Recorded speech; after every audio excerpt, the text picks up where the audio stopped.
Bengi maduong' mar CBK Kamau Thuge odok ne okang' mar chiwo rak ne kambi moro ma piny Jerman mondo mi olosi node manyien mar kongo mamoko ne Kenya. Nyim komiti mar od bura, Thuge wacho ni ne ochuno ni giti kod yoro rak ma panda kaluwore gi chike mayienegi timo kamano.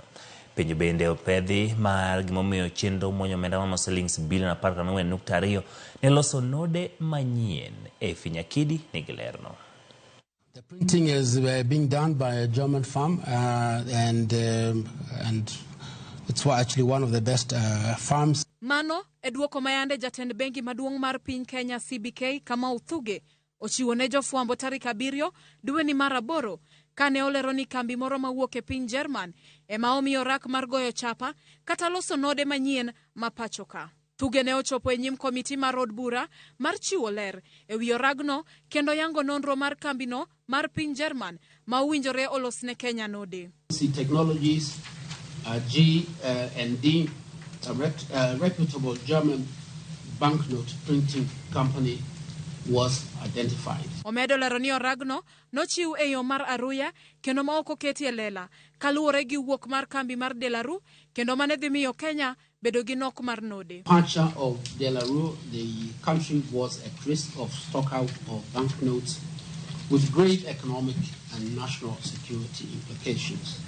The classified procurement process was therefore necessary to avert the stockout crisis. Kaluwore gi chik matayo chenro mag nyiewo mag sirikal, kare mar 3 maloso e wi chiwo rak e yor apanda yango ni ka apisa mar omenda tayo chenro mar nyiewo mwandu ne sirikal e yor apanda e yo ma chik opuodho. Apisano nyaka chwal listi kod nonro mar mwandugo ne jatend migawo ma ok okadho tarik 30 mar dwe mar 7 e hik omenda ka hik omenda.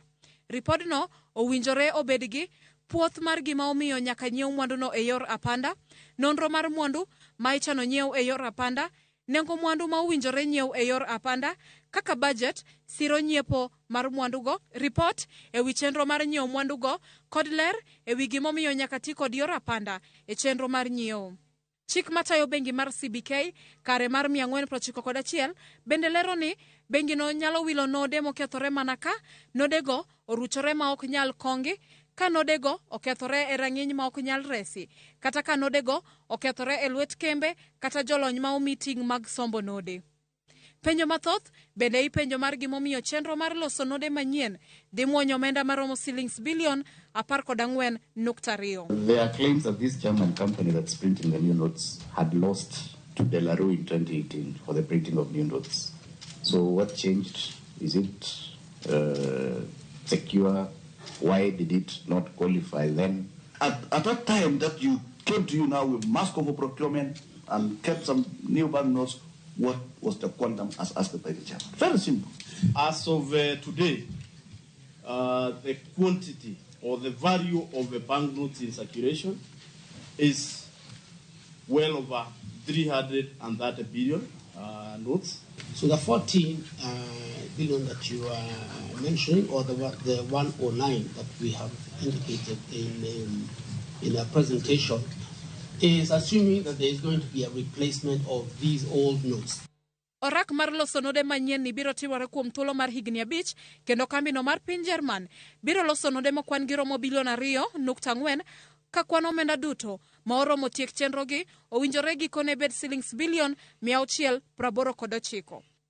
Thoth node ma kambino biro loso gin mag shillings 100 kod mago mag shillings 1,000. Finyakidi, Ramogi TV, Nairobi.